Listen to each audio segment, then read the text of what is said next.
श्री राधा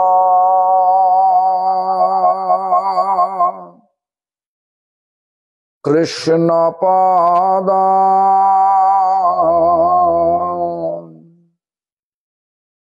सहगण ललिता विशाखानितांश्च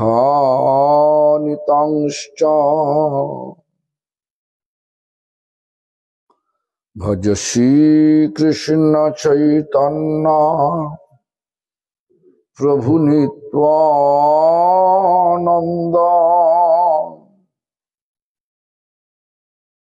श्री अद्वैत गदाधर शिवासादि गौर भक्त वृंद। हरे कृष्ण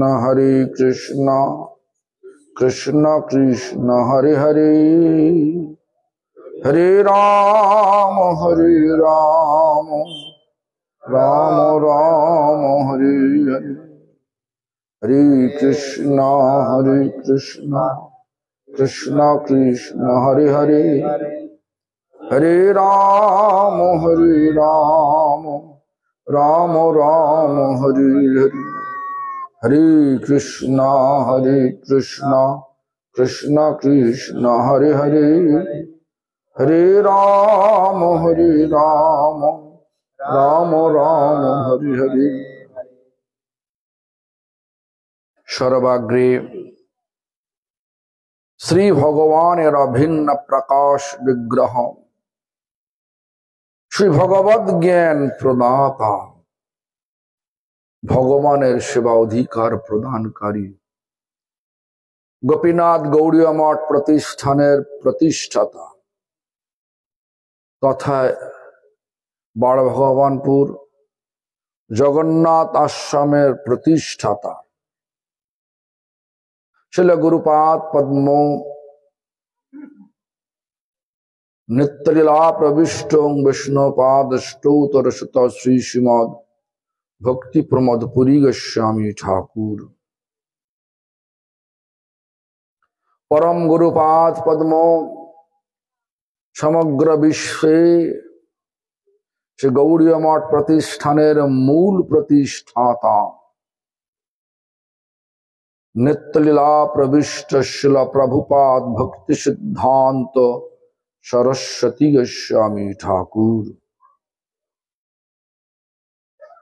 नित्यलीला प्रविष्टो विष्णुपाद परमहंस कुल चूड़ामणि ठाकुर शिल गौर किशोर दास बाबाजी गोस्वामी महाराज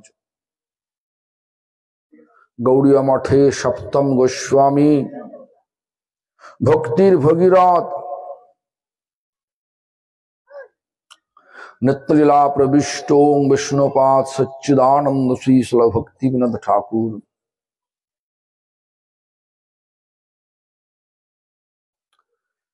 तथा संप्रदाय द्वारा नियुक्त सकल आचार्य वृंद और शुद्ध भक्त वृंद सकलेर श्रीपाद पद्मे जानाय दंडवत प्रणाम। सकले आमार प्रति प्रसन्न होन।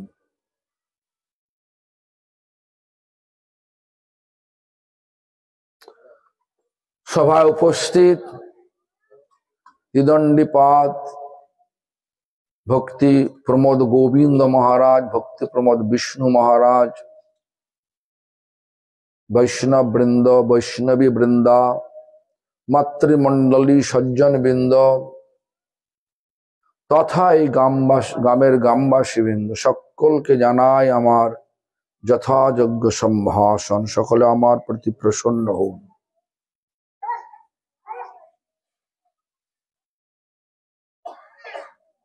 आज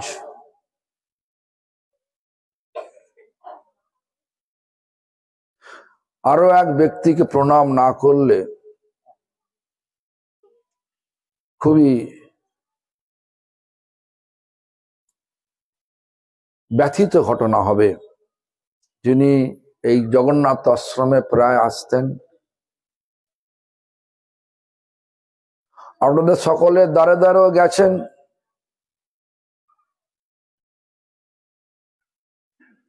সেই ভক্তি সর্বস্ব সাধু গোস্বামী মহারাজ গোপীনাথ গৌড়ীয় মঠের আমার সতীর্থ কিছুক্ষণ আগে, আধ ঘন্টা আগে বেহালা মঠে অবস্থিত ছিলেন। তিনি আজ শরীর ত্যাগ করলেন। আবার শুনেছি আমাদের এক গুরু ভাই আজকে, নামটা কি নাম? অরবিন্দ দাসাধিকারী প্রভু আজকের দিনেই মহাটিতে বাড়ি। আমার গুরু ভাই আজকের দিনে ভৈমী একাদশীর দিনেই, মানে জয়া একাদশীর দিনেই দুজনে আজ আমাদের সাক্ষাৎ, আমাদেরকে তাদের সাক্ষাৎ দর্শন থেকে বিরত করলেন, মানে এই জগৎ ছেড়ে চলে গেলেন। তো উভয়কে আমি প্রণাম জানাই, ভগবানের কাছে প্রার্থনা জানাই, তাদের নিত্যলীলায় যাতে শান্তিপূর্ণভাবে যাত্রাটা হয়, নিত্য ধামে যেন শান্তিপূর্ণভাবে পৌঁছাতে পারে, ভগবানের কাছে এই প্রার্থনা জানিয়ে আমার কথার মধ্যে প্রবেশ করলাম। আজকের কথা হচ্ছে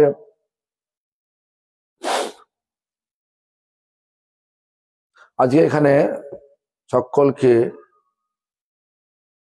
হরি কথা বলার জন্য আমাকে বলা হয়েছে।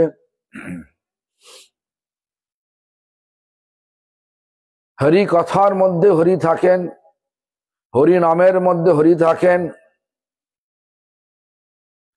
প্রত্যেকটি হৃদয়ের মধ্যে আবার হরি থাকেন পরমাত্মা রূপে। হরি কথা কতটা জানি না জানি সেটা ব্যক্তিগত ব্যাপার সকলের, কিন্তু হরি নাম সকলকে করার জন্য ভগবান চৈতন্য মহাপ্রভু আমাদেরকে নির্দেশ দিয়েছেন।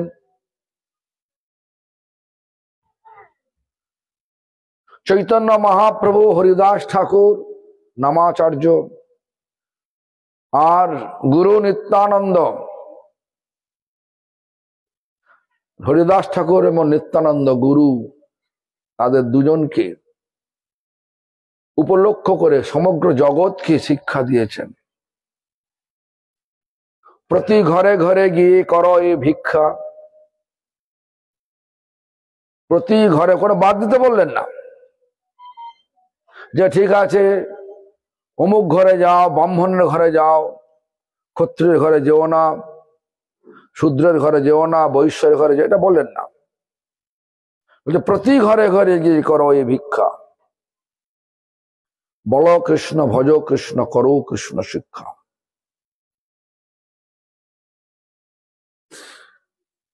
তাই হরিনাম সকলের জন্য, যেন বলো কৃষ্ণ মানে কৃষ্ণ বলো, সকলকে কৃষ্ণ বলার জন্য উৎসাহিত করো। ভজ কৃষ্ণ মানে সকলকে কৃষ্ণ সেবার জন্য উৎসাহিত করো। করো কৃষ্ণ শিক্ষা মানে সকলকে কৃষ্ণের গ্রন্থ মানে বই পড়ানোর জন্য উৎসাহিত করো। এইগুলো কৃষ্ণ নাম সকলেই করতে পারে, কৃষ্ণ নামের মধ্যে ভগবান আছেন। আবার আমাদের হৃদয়ে ভগবান আছে। দেশলাইয়ের বাক্সে বারুদ রয়েছে, আছে কিনা? দেশলাইয়ের বাক্সের গায়ে বারুদ থাকে নাকি?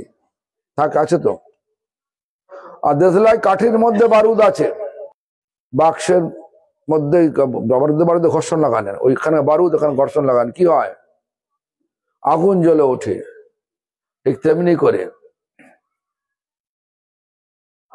হৃদয়ের অন্তঃকরণ, হৃদয়টা হচ্ছে কাঠি,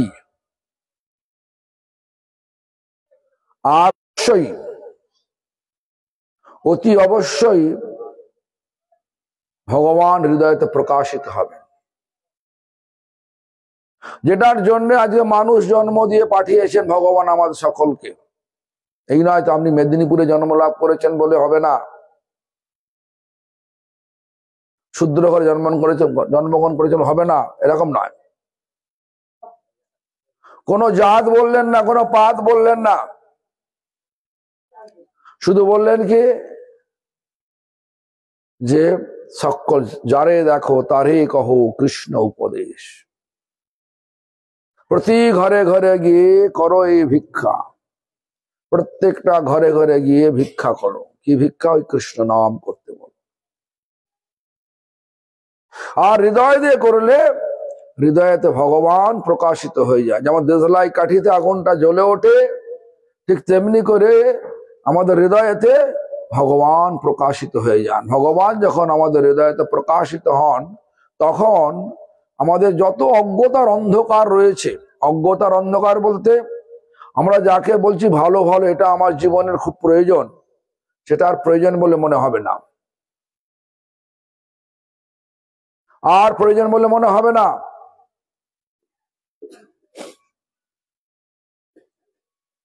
প্রয়োজনটা কি? ভগবান আমাদেরকে মানুষ দেহ দিয়ে পাঠিয়েছে কৃষ্ণ ভাবনায়, মানে ভগবানের ভাবনায় ভাবিত হয়ে জীবনটাকে অতিবাহিত করা, জীবনটাকে চালিয়ে নিয়ে যাওয়া। তাহলে কি হবে? বলছেন যে ভাবনা ভাবতে ভাবতে আমরা শরীরটাকে ত্যাগ করব, জং জং বাপি স্মরণ ভাবং ত্যাজন্তে কলেবরম, আমরা সেই স্থানে গমন করতে পারবো। আমরা যে ভাবনা ভাবতে ভাবতে শরীর ছাড়বো, মানে শরীর ছাড়ার সময় যে ভাবনায় ভাবিত হব, এই শরীর ছাড়ার সময় ভাবনায় ভাবিত হতে হলে এখন থেকে যত শীঘ্র পারো সেব গোবিন্দ চরণ। জীবনের ঠিক নাই। কেন বলছি? গত 18ই জানুয়ারি বেহালা মঠে ছিলাম, সন্ধ্যাবেলায় গেলাম, এই সাধু মহারাজ এলেন একটা কালো রঙের কোট পরে। আমি বললাম কালো কোটটা পাল্টান। পাশেও বসলেন, হরিকথার সময় আমার যে এরম পাশেই চেয়ারে বসলেন। আবার 19শে জানুয়ারি মানে আমাদের হাজরা মঠে মঞ্চে বসে হরিকথা বললেন, জোরে জোরে, যেরকম উনি হরিকথা বলেন না তেজিয়ান হয়ে। আর আজকে হঠাৎ এখানে আসার সঙ্গে সঙ্গে খবর এলো কি যে উনি আর নেই। সেজন্য বলছি জীবনের ঠিক নাই। কখন শরীরটা চলে যাবে জানেন? কেউ বলতে পারবে নাকি? কেউ বলতে পারবে না। এই জন্য আমাদের ভক্তিবিনোদ ঠাকুর শিক্ষা দিলেন, জীবন সমাপ্ত কালে করিব ভজন, এবে করি গৃহ সুখ, একথা নাহি বলে কখনো বিজ্ঞজন। জীবন পতন মুখ, আজিবা শতেক বর্ষে অবশ্য মরণ, নিশ্চিন্তে না থাকো ভাই, যত শীঘ্র পারো সেব গোবিন্দ চরণ। জীবনের ঠিক নাই। কখন মরবো কেন কেউ জানে না, কিন্তু মরতে আমাদের সকলকেই হবে একদিন। দেখুন না, আজকের দিনে অরবিন্দ লোচন প্রভু আপনাদেরই এই মেদিনীপুরবাসী, আর আমাদের মঠের ভক্তি সর্বস্ব সাধু গোস্বামী মহারাজ এই জয়া একাদশী, ভৈমী একাদশীর দিনেই আমাদের সকলকে তাদের সাক্ষাৎ দর্শন থেকে বিরত করলেন। আর পাবেন, দেখতে পাবেন, তাদের কথা শুনতে পারবেন। বলে যেরকম কথা বলছি, হ্যাঁ, এরকম কথা বলতে পারবে? বলতে পারবে না। জীবনটা এরকম। এই জন্য হৃদয়েতে পরমাত্মা রয়েছেন, পরমাত্মাকে জাগরুক করতে হবে, মানে পরমাত্মাকে দর্শন করতে হবে। আমাদের মুখটা রয়েছে মায়ার দিকে, এই দেখুন এইভাবে, পরমাত্মা রয়েছে এইভাবে, পরমাত্মা দেখছে আমাদেরকে, আমরা দেখতে পাচ্ছি, আমরা দেখছি মায়াকে দেখছি, দেখুন এইভাবে। এখন হরিনাম করবেন, ধীরে ধীরে ধীরে ধীরে মুখটা ফিরবে। হরিনাম করতে করতে অনর্থ কাটে।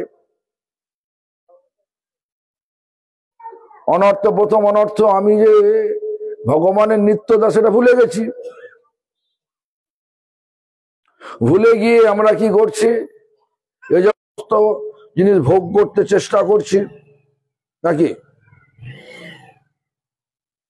বলছে কৃষ্ণ বহির্মুখ হইয়া ভগবাঞ্ছা করে, নিকটস্থ মায়া তারে জাপটিয়া ধরে, জাপটিয়া ধরে, জাপটে ধরে। হ্যাঁ, আর যদি কৃষ্ণোন্মুখ হয়ে যান, সাধু সঙ্গে কৃষ্ণোন্মুখ মানে সাধু সঙ্গে কৃষ্ণ নাম যদি করেন, তাহলে মুখটা এরকম ঘুরবে, আমাদের মায়ার থেকে মুখটা আস্তে আস্তে ঘুরবে। এটা প্রথম অনর্থ কাটলো। এটা আমি যে একটা কৃষ্ণদাস, আমি যে কৃষ্ণের এক অংশ, অনু অংশ, কৃষ্ণ আমার নিত্য প্রভু, এই বিচারটা হৃদয়তে জেগে যায়। তখন আর এই হানাহানি করব না। যে মুহূর্তে জানলাম এ দেহটা একদিন চলে যাবে,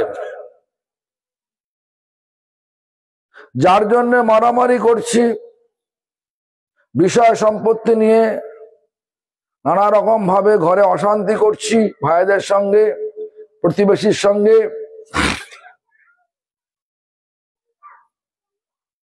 সব ফেলে একদিন চলে যেতে হবে, থাকবে না। আপনার কাছে থাকবে না, একটা জিনিসও নিয়ে যেতে পারবেন না, এটা তোমার বোধ হবে। তখন কি হলো, নিজের স্বরূপটা মনে পড়লো, আমি কৃষ্ণদাস। এখন আমি মেদিনীপুরে, বালভগবানপুরে আছি, অমুক ঘরে আছি, কিন্তু আমাকে যেতে হবে ভগবানের পাদপদ্মে। আর ভগবানের পাদপদ্মে যাওয়ার জন্য শ্রী চৈতন্য চরিতামৃতে শ্রীল কৃষ্ণদাস কবিরাজ গোস্বামী পাদ পরিষ্কার বললেন, কৃষ্ণ নাম হতে পাবে কৃষ্ণের চরণ। সেই জন্য আমি বললাম সাধু সঙ্গে কৃষ্ণ নাম, এই মাত্র চাই, সংসার জিনিতে আর কোনো বস্তু নাই। আমার প্রশ্ন হচ্ছে আপনাদের সকলের কাছে একটাই, আপনারা এই দুঃখ যন্ত্রণাগ্রস্ত ভোগময় হানাহানিকর ভৌতিক ভূমিতে থাকতে চান না? এই ভৌতিক ভূমি থেকে ছুটি নিতে চান? কোনটা বলুন, কোনটা? জোরে জোরে বলুন। কে কে ছুটি নিতে হাত তুলে দেখান তো, কে কে ছুটি নিতে চান হাত তুলে দেখান। এই দুঃখ যন্ত্রণাগ্রস্ত ভোগময় হানাহানিকর ভোগময় ভৌতিক ভূমি থেকে কে কে ছুটি নিতে চান হাত তুলে জানান তো। কতগুলো লোক দেখছে যে না এখানে থাকবো নাকি, আপনি তো হাত তোলেন না, অনেকে হাত তোলে না, তার মানে তারা থাকতে চায়। কিন্তু আমাদের বুদ্ধি কি বলে, থাকবো না যাব? স্কুলে রোজ পড়া, মহারাজ বললেন না, স্কুলে রোজ ছেলেটা যায়, তার ওজন হচ্ছে 5 কেজি, তার বইয়ের ওজন 6 কেজি, আর সব সময় বলে পড় পড় পড়। সে কি চায়? ছুটি চায় কিনা? চাই কিনা? তো আমরাও কাজের শেষ আছে, আমাদের কাজের শেষ হয়েছে নাকি কে বলতে পারবে? একটার পর একটা, একটার পর একটা, একটার পর একটা লেগেই আছে।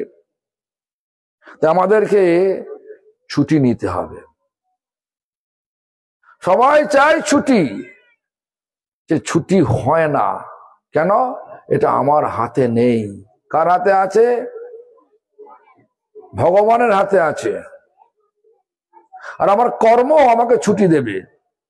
কর্ম যদি আমার এই ভোগময় যে ভূমিতে ভোগের উদ্দেশ্য করি, সবসময় ভোগের পেছনেই ছুটি, ভোগে আসক্তি থাকি, বারবার এই ভোগময় ভূমিতে আসতে হবে। কর্ম অনুযায়ী বিভিন্ন শরীর পেতে হবে। কর্ম অনুযায়ী বিভিন্ন শরীর পেতে। আজ মাঝে মানুষ হয়েছি, কাল জানোয়ার হতে পারি। আমার পরে জন্মে সাপ হতে পারি, বিষাক্ত সাপ। কপটতা করলেই সাপ হতে হবে, নির্লজ্জ হলেই গাছ হতে হবে, আবার পাথর হয়ে যেতে হবে।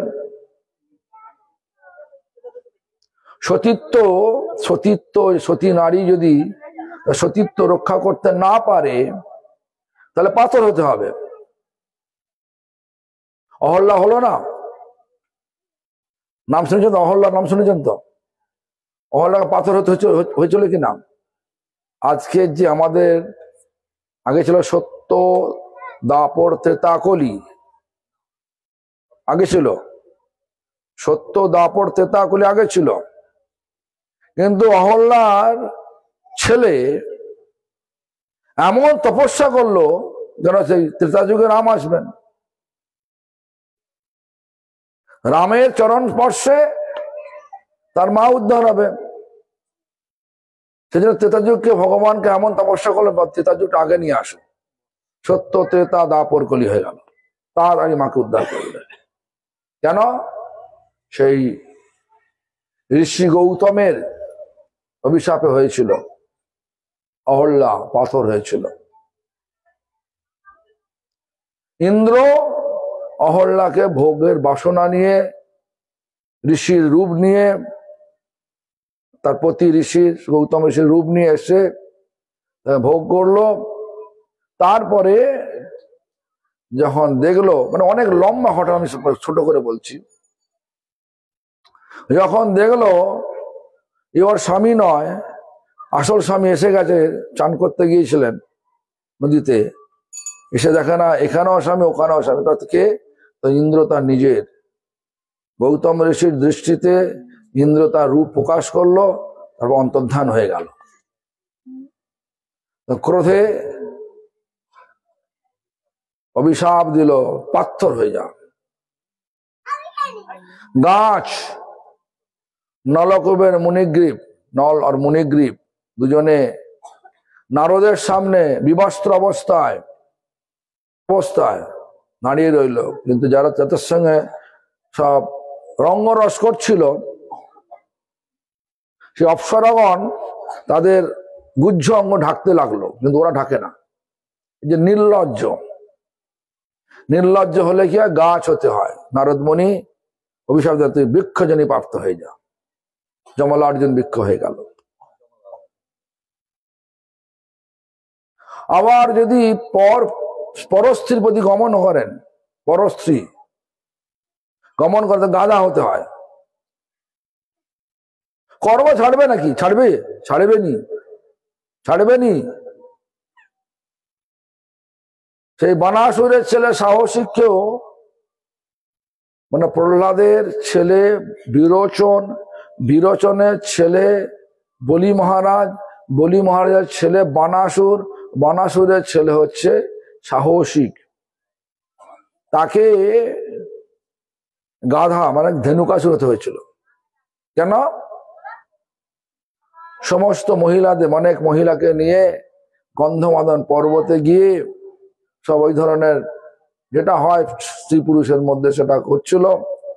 তাদের শব্দে সেই গন্ধমাদন পর্বতের গুফায় দুর্বাসা ঋষি তপস্যা করছিলেন। তপস্যা ভেঙে গেল। দেখে কি হলো?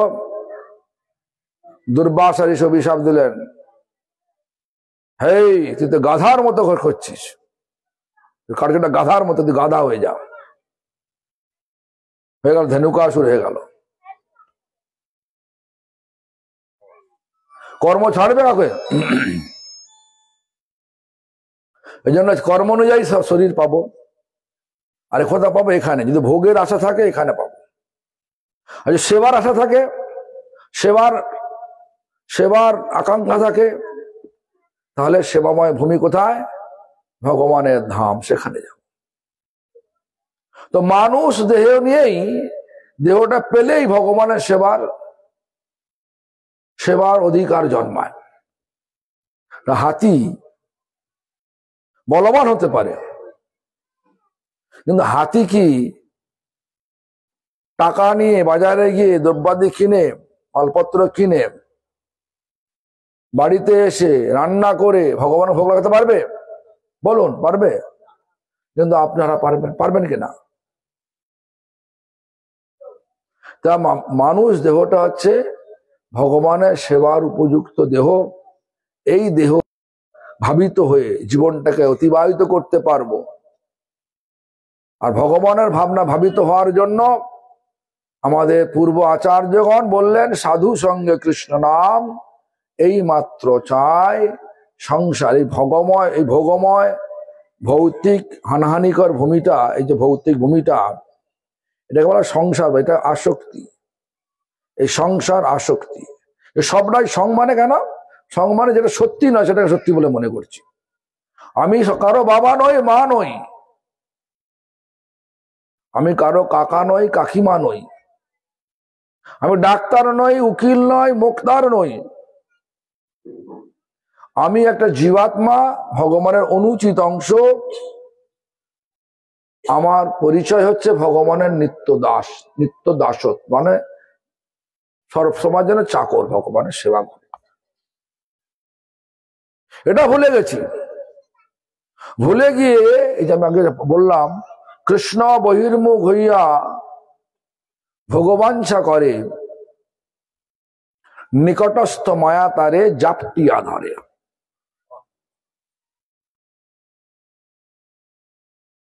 কৃষ্ণ ভুলি সেই জীব অনাদি বহির্মুখ, অতে মায়া তারে দেয় সংসারাদি দুঃখ। তাহলে আপনারা দুঃখ পাচ্ছেন না সুখ পাচ্ছেন? এখন যেখানে আছেন, বাড়িতে আছেন, ঠান্ডা জড়সড় হয়ে বসে আছেন, বাড়িতে গেলে সব এক সংসার আছেন তো? আছেন তো? এক সংসার আছেন তো? শাশুড়ি ননদ আলাদা আছেন না আলাদা একসঙ্গে আছেন? বলুন না, কেন আলাদা হলেন? মনে মেলে না? ঝগড়া ঝগড়ি হয় নাকি? তার দুঃখ আছেন কিনা? শাশুড়ি ননদকে আলাদা করে দিয়ে সুখ আছে কে? তাও সুখ নেই। সুখটা নেই তো এখানে। এটা ভোগময় ভূমি, সবাই সবাইকে ভোগ করতে চায়, এই জন্য হানহানি চলে। দেখবেন আপনার ভাই আপনারই জমি এক ফুট নিয়ে নিয়েছে, আপনি বললেন কি আমার জমিটা নিয়ে নিলে, আমাকে বাবা তো এটা এতটা দিয়েছে। ভাই কি বলে, হাই হবে না, মানবো না। তখন আপনারা কি করেন? কোর্টে যান তো। 1 ফুট জমির জন্য আপনি হয়তো, 1 ফুট জমির দাম হচ্ছে হয়তো 10,000 টাকা, ওরা কোর্টে গিয়ে উকিলের কাছে খরচা করবেন প্রায় অনেক টাকা। এই যে নিধু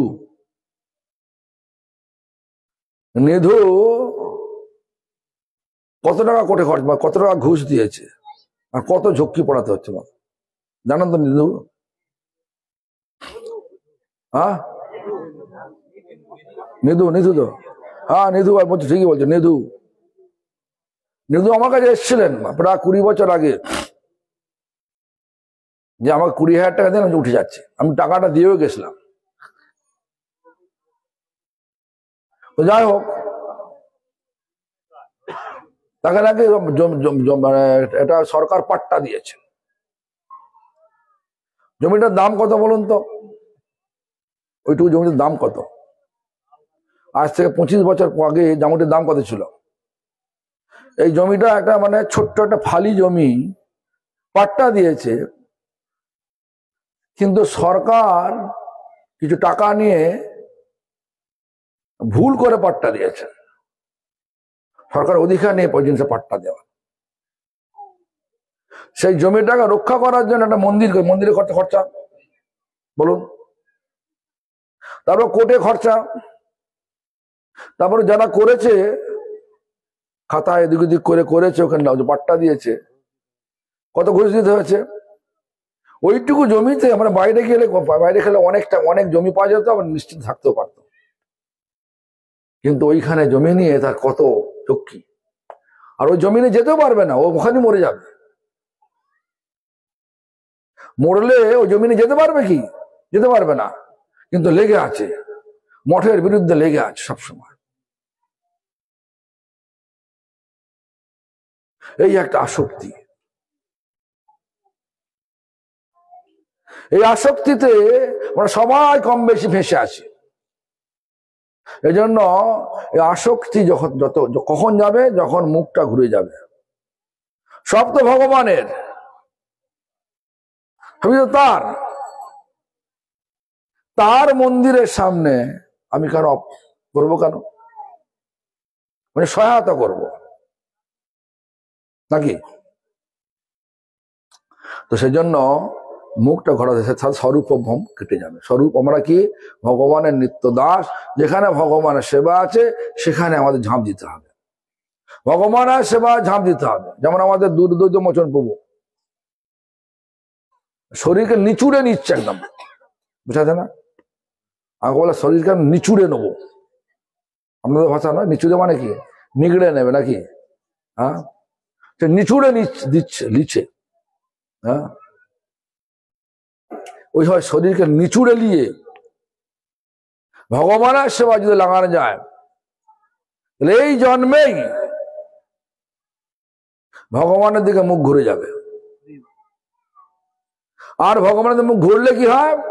সমস্ত জগৎ, যত আকর্ষণ আছে জগতের, সব ঠান্ডা হয়ে যায়, কিচ্ছু লাগে। আমার এসব কিচ্ছু চাই না। মানে বললেন না, চৈতন্য মহাপ্রভু বললেন না, নাহি মাগি না, ওটা তো বাংলা হলো, ন ধনং ন জনং ন সুন্দরী কবিতাং আমা জগদীশ কাময় মম জনমনি জনমনেশ্বরে ভবতাদ ভক্তি রহিত কিতই। এটাকে বাংলা করে আমাদের ভক্তরা লিখলেন।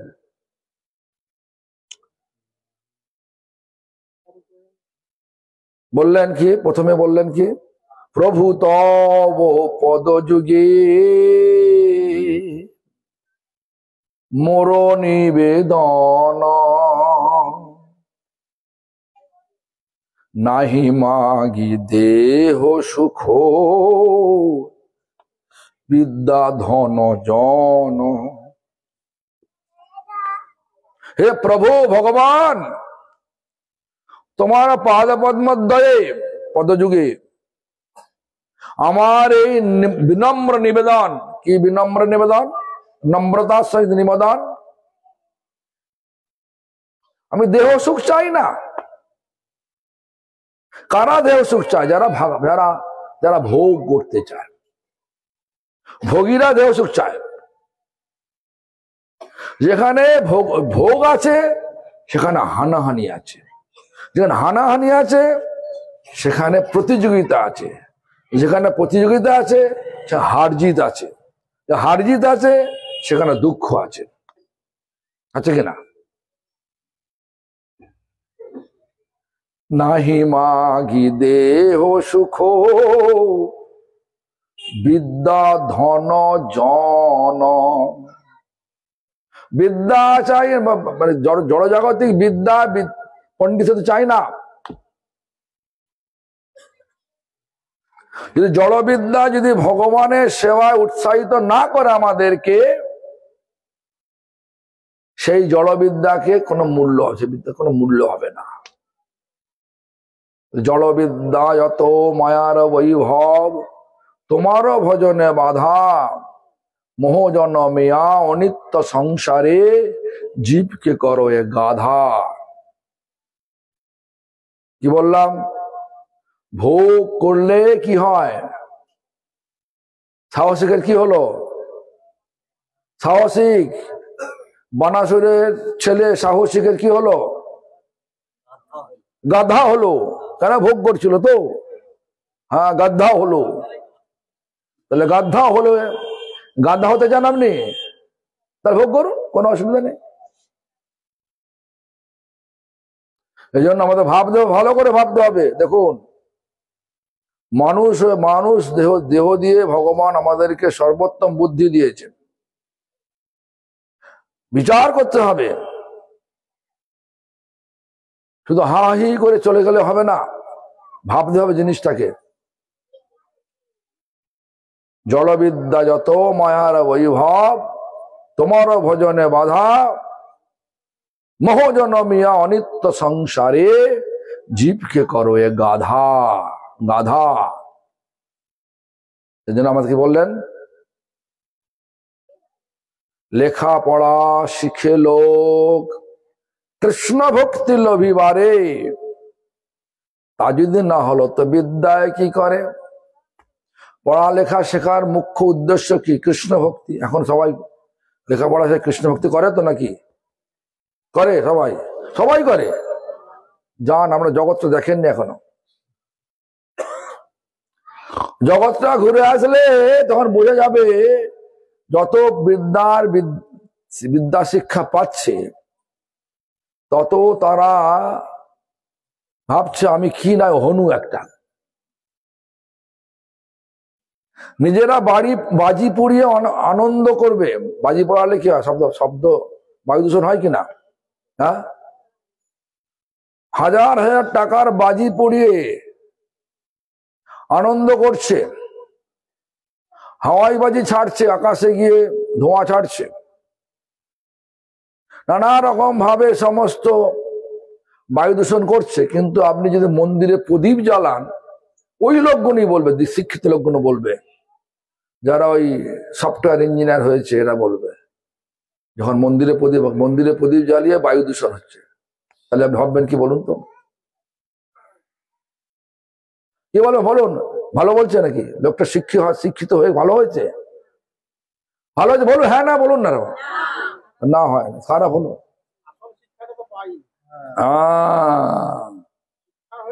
হ্যাঁ, আসলে শিক্ষা পাইনি, হবেনি। পড়ালেখা শিখে লোক কৃষ্ণ ভক্তি লোভিবারে, তা যদি না হলো তো বিদ্যায় কি করে?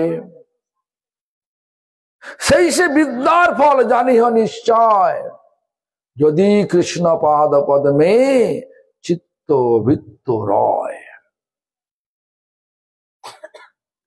চিত্তটা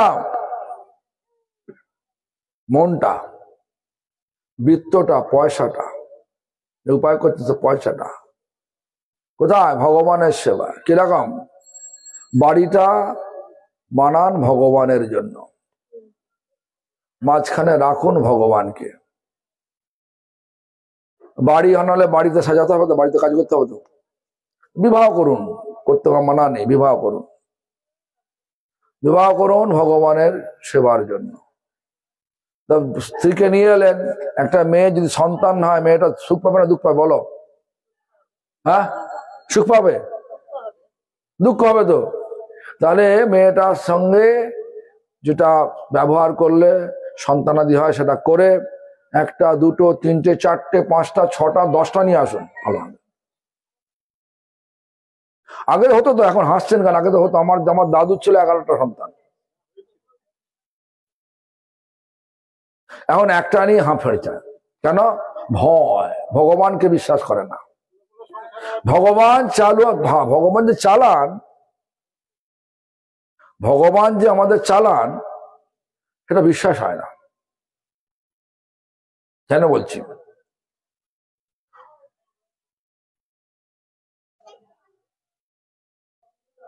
2009 সালে মায়াপুরে কানাডাবাসী গোরা, মানে সাদা রঙের সাহেব, দুইজন, মানে একজন ছেলে একটা মেয়ে,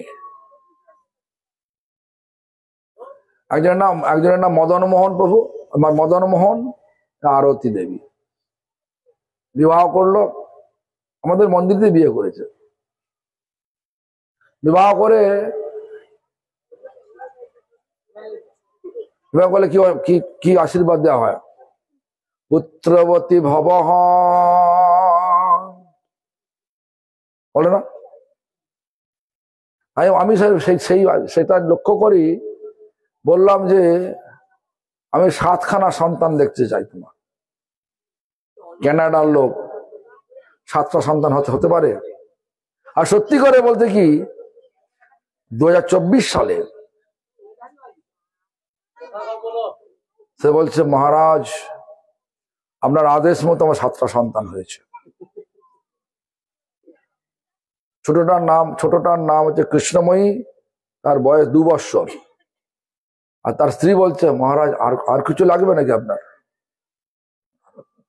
শুধু এবার আমি কেন বলছি, যখন বিবাহ করে তখন তার ঘর ছিল, নিজের ঘর ছিল না, নিজের জায়গা ছিল না।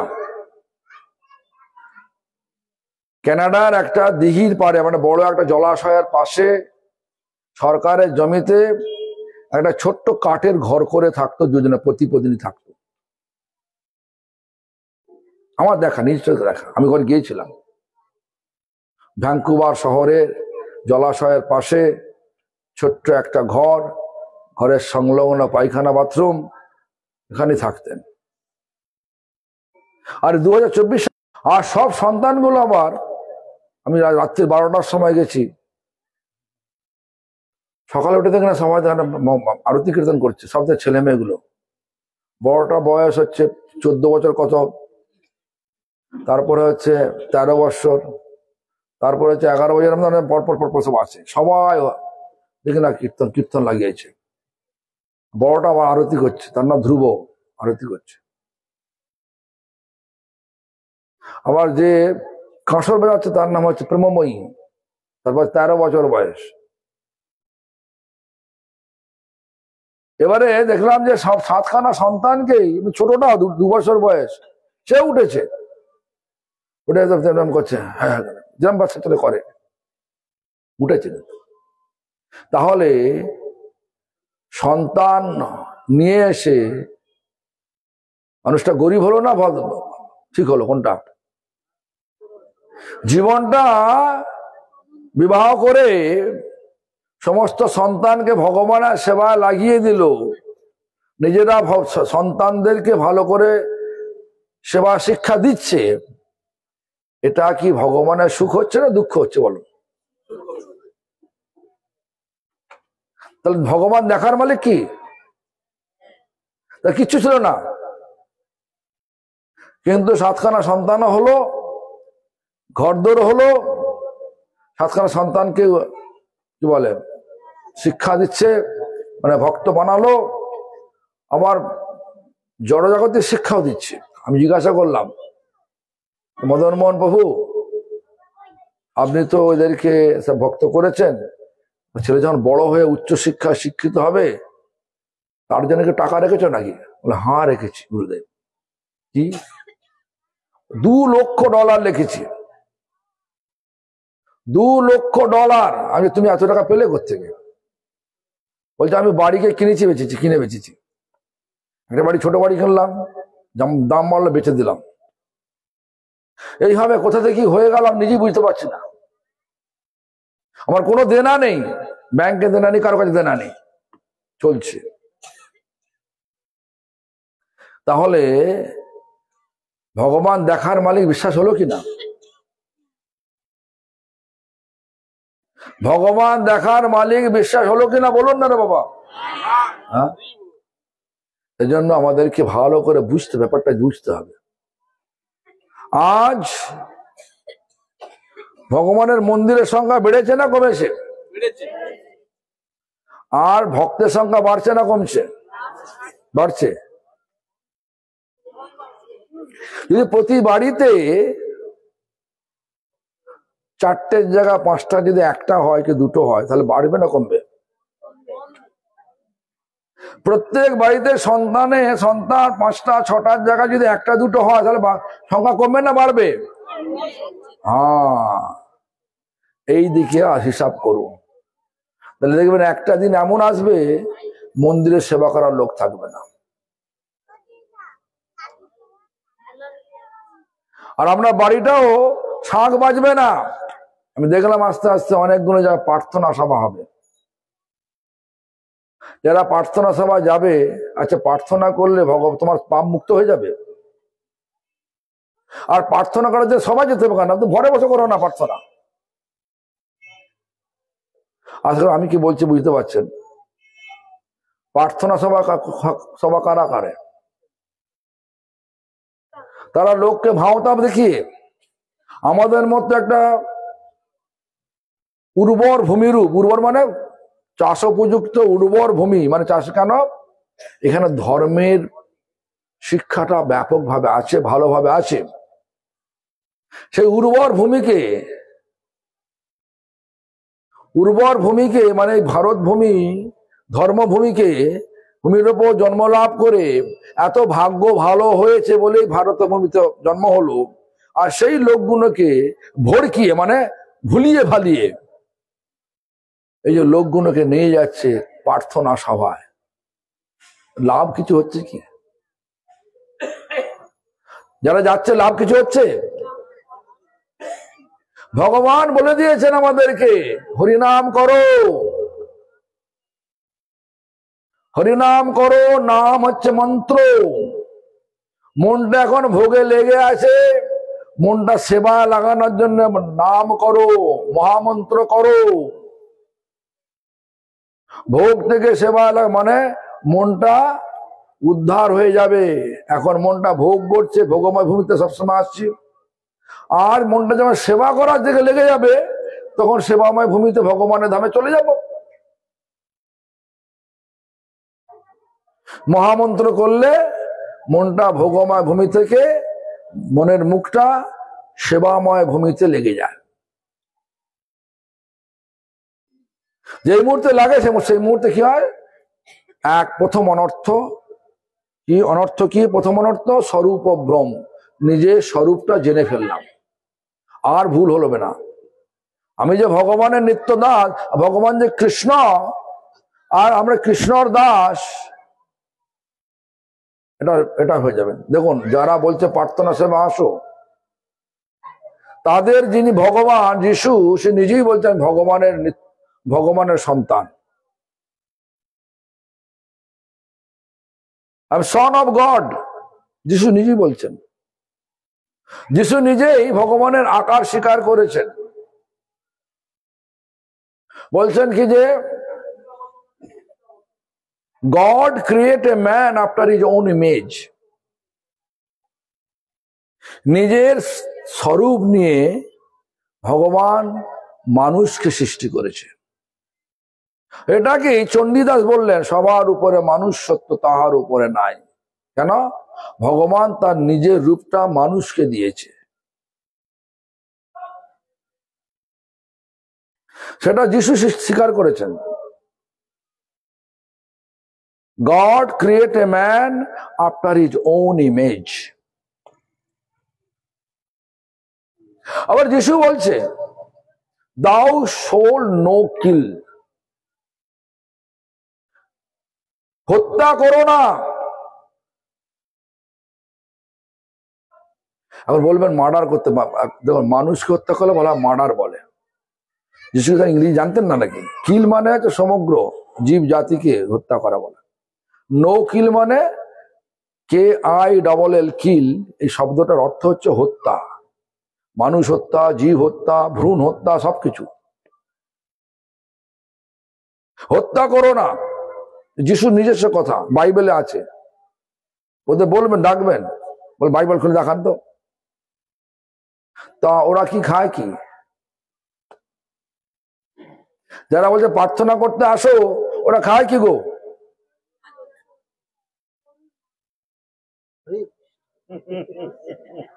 তারপরে যেখানে বলে প্রার্থনা করে, সেখানে কি মূর্তি? ভগবানের মূর্তি আছে কি? গডের মূর্তি আছে কি? তার ভগবানের মূর্তিও নেই। ওরা মানেই না, ওরা খ্রিস্টান নয়। যিশুর নামে ভাওতাবাজি করে আমাদের সকলকে ভুল বুঝিয়ে ধর্ম থেকে বিচ্যুত করার জন্য, ওরা ধর্ম থেকে চ্যুত করার জন্যে মায়াদেবীর প্রকোপ এখানে আসছে। মায়া থেকে বাঁচার জন্য সকলকে ভগবানের নাম নিতে হবে। যে আমাদের মুখটা ঘোরাতে হবে ভগবানের দিকে। একবার ঘুরে গেলে আর কোন লোক বুঝাতে পারবে না, ভুলাতে পারবে না। প্রার্থনা সভায় আসো, আমিও যাই প্রার্থনা সভায়, এখানে নয়, আমেরিকায় যাই প্রার্থনা সভায়, ইউক্রেনে যায় প্রার্থনা সভায়। সে আমাকে ডাকে, কি জন্য ডাকে? হরি কথা বলার জন্য।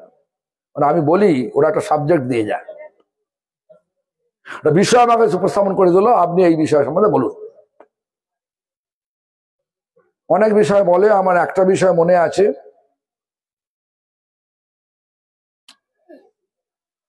বিষয়টা মানে দিয়েছিল কি,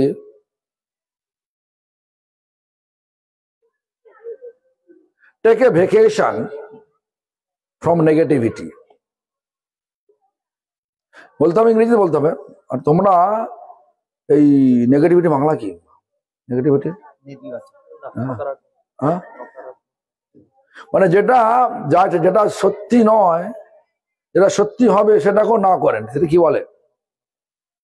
সবসময় না না না করে নেগেটিভিটি, নকারাত্মক। আমি স্টেজে উঠে ডায়াসে উঠে বললাম, why take a vacation? It should be forever. Eternally you have to take vacation from negativity. মানে আমি নকারাত্মক সর্বক্ষণের জন্য জনম নকারাত্মকদের ছুটি নিতে হবে। যেই মধ্যে বললাম, যত শ্রোতা ছিল সব হাততালি মারতে আরম্ভ করল।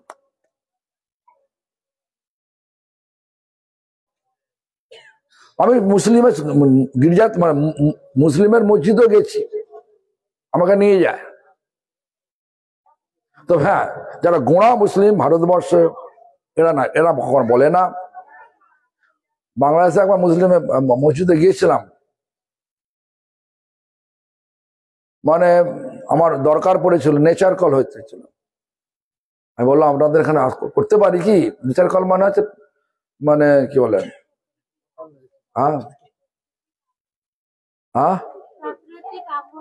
হ্যাঁ যাও, ওটা হয়েছিল। বললাম যে আপনি এটা ব্যবহার করতে পারি কি? বললো যে হ্যাঁ আসুন, কোনো অসুবিধা নেই। আমরা তো হিন্দু, কোনো অসুবিধা নেই তো বাংলাদেশে? না আসুন। আর যখন হাওয়াই আছে না, হাওয়াই জানেন তো, পৃথিবীর বুকে স্বর্গদ্বীপ হচ্ছে হাওয়াই।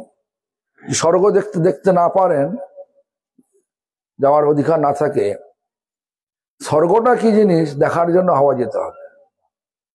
সেখানে শীতও নেই আর গরমও নেই, একদম বসন্তকালের মতো সর্ব সময়।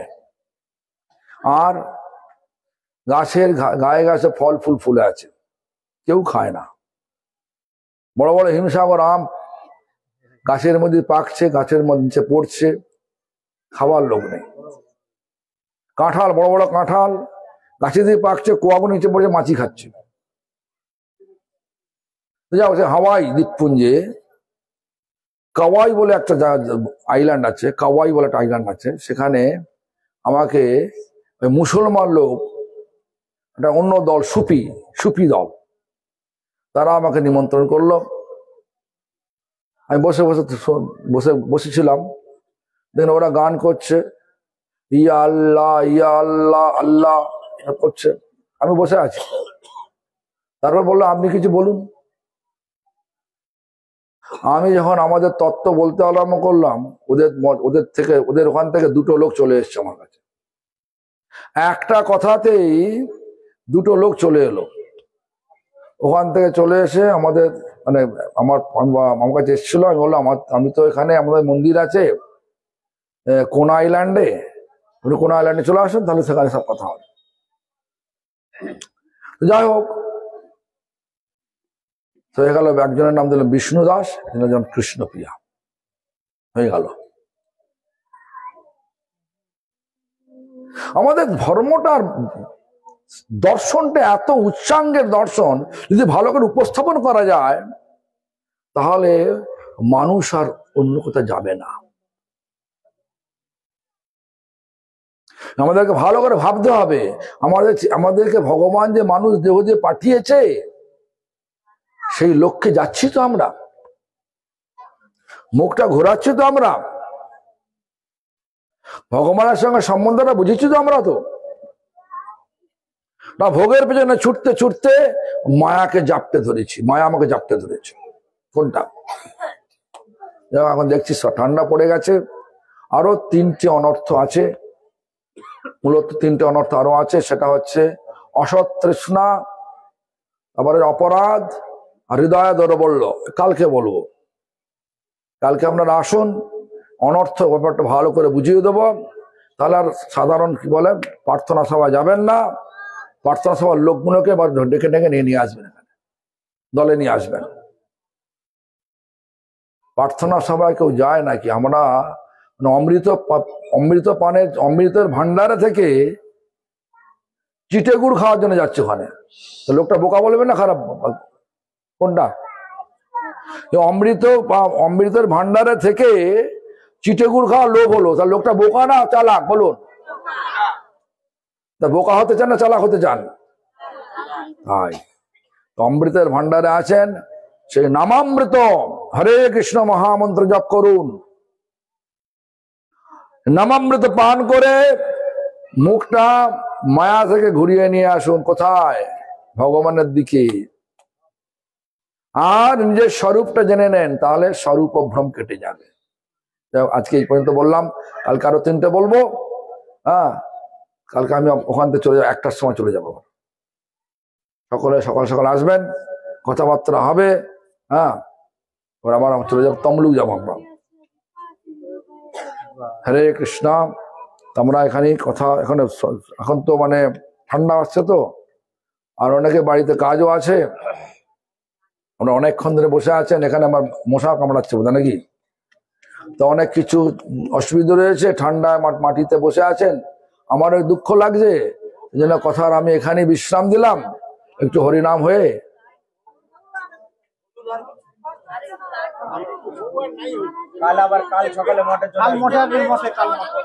কাল আসুন না, মঠে আসুন।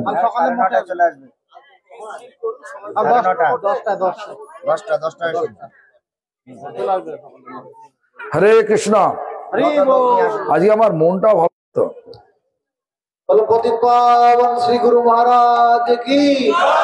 সাধু মহারাজ গেলেন, আমি স্টেজে উঠেছি, তখন চলে গেছেন। যখন স্টেজে উঠলাম না, সাধু মহারাজ ছড়িয়ে ছেড়ে দিয়েছে, বেয়াল আছে। আর অরবিন্দ বাবু কোন ছেড়েছে? তো সকাল 10টার সময়, না 10টা 20 ছেড়ে দিয়েছে। একদিনে আমাদের মন্দিরে 2টো ভক্ত খুব মানে একদম মানে কি বলে মূল্যবান ভক্ত, তারা চলে গেলেন। তো দুঃখ হবে না আপনাদের? দেখুন, আর তো সে আর কথা বলবে না। যে বলছিল মহারাজ আপনি কি নাম আছেন, সব বলতে পারবে? দেখবেন আমাদের গুরুদেব যেন অপ্রকট হয়ে যায়। ভক্তিনাথ ঠাকুরের পরিবারের এক লোক, ভক্তিনাথ ঠাকুর আমাদের পরিবার, ভক্তিনাথ ঠাকুর পরিবারের এক ব্যক্তি, তার নাম হচ্ছে নিরঞ্জন বিনোদ। তিনি লিখলেন যে এইভাবে লিখলেন তিনি,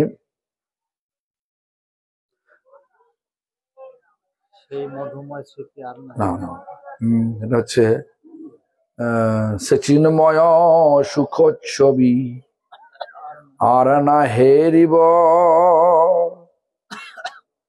সেই অপরূপ ব্যাখ্যা আর না শুনিব,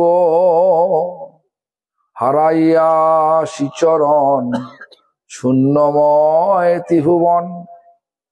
অর্থ বুঝেছেন? সে চিন্ময় সুখচ্ছবি, চিন্ময় শরীর, যে শরীর নিয়ে সে হরিকথা বলতেন, সেটা আর শুনতে পাবো না হরিকথা, তার মুখ থেকে শুনতে পাবো না, টেপ থেকে শুনতে পাবো।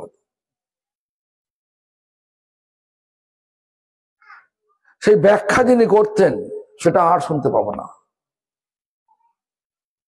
হারাইয়া শ্রীচরণ শূন্যময় ত্রিভুবন। বিরহ হচ্ছে কেন? সম্বন্ধ ছিল বলে বিরহ হচ্ছে। তাই আপনারা কালকে আসুন, হ্যাঁ 10টার সময় চলে আসুন, জগন্নাথ আশ্রমে চলে আসুন। ওখানে প্রসাদ হবে নাকি? এই প্রসাদ হবে তো? ওখানে বলছে এখানে মঞ্চাজ বসে আছে তো আমাদের দুর্দয় মোচন প্রভু, বলছে প্রসাদ দিবে, প্রসাদ নিবে সব। সকলে চলে আসে না। হরে কৃষ্ণ। হরে পাবন শ্রীল গুরু মহারাজ কি।